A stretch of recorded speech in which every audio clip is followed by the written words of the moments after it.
All right, we're changing gears now. Time to have a little more fun. The Coachella Valley Firebirds had a fiery Game 4 tonight over at Acrisure Arena. Although maybe it wasn't all too fun. Our Tali Latoy and Tim O'Brien live in studio. They explain more about tonight's game. Hey, guys.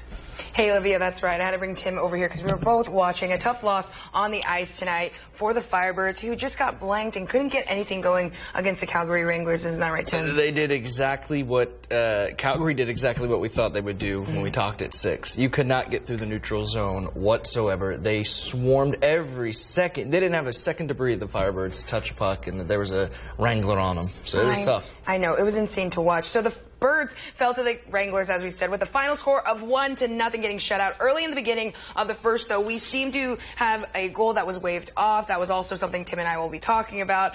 That would have made a world of a difference, and maybe we would have been there until midnight, Tim. Now, Dustin Wolf made 27 saves in his first shutout of the postseason, while our Joey Decord had 31 out of 32. Now, the deciding game will be on Friday. Tim, with everything we saw out there on the ice, you said it, and I mean, they were watching, everyone was watching there. These guys just couldn't shoot the puck. They weren't doing anything out there, especially in the final moments that we really needed to. There was a lot of cycling going on from the Firebirds. At first, when I watching the game tonight, I was frustrated, and then after listening to Jesper Frode and Ty Cartier and even head coach Dan Bosma talk after the game, you also have to tip your cap to Calgary. They were in every shooting lane possible. They made it impossible for the Firebirds to gain any traction tonight. I mean, it was top-notch defense from Calgary. It's textbook. It's everything. It was a coach's dream to watch them play defense tonight. Yeah, and it was just, they just really couldn't get anything. Do you really think that it just came down to, especially in those final moments, of them just not shooting the puck, like, and not attacking as much, or was it Calgary that was doing such a good job on defense that really just crowded the lanes and they couldn't get anywhere? They couldn't get any movement on that side. I think it was a little bit of both. Ty Cartier was the best player on the ice for both teams tonight. I think the Firebirds tried to force it a little bit. You know, it's hard when these guys, they were together all year, but taking a week or two off from playing together, you got to gel again. And I thought they forced the puck to Cartier just a little bit too much tonight. There's open lanes. There was other shots that could have been had, and they didn't take them. So I think they'll get back to it. And this was another tight game. I mean, you're one bounce away from going overtime again. So I expect the same thing Friday night. Exactly, and we caught up with Ty as well as Coach Bialsa at Bialsma after the game. Take a look.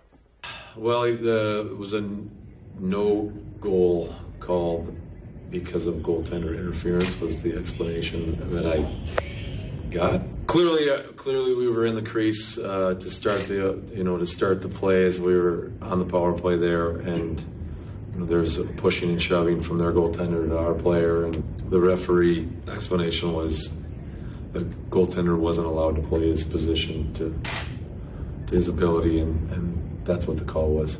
I learned a lot of things when I was up there. Like, we gotta have a fast start. Fast start's gonna be key on Friday. In the NHL, it was the same thing. Dallas had a fast start when I was there, and they ended up winning the game. So I feel like if you can gain control of the game early and get up, it's hard to come back in those games because they're going to be really tight checking.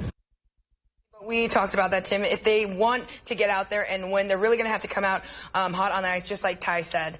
You got to go back to the basics. We talked about it. McCormick in front, which that goal, we can talk about that for hours of what they disallowed. You've got to get a puck bounce in front of Dustin Wolf. You're not going to beat him one-on-one. You got to get a deflection in, and they didn't do enough of that tonight at all. So the final game, guys, of the series is Friday at the Best Barn at Acrisure Arena. We'll see you guys there.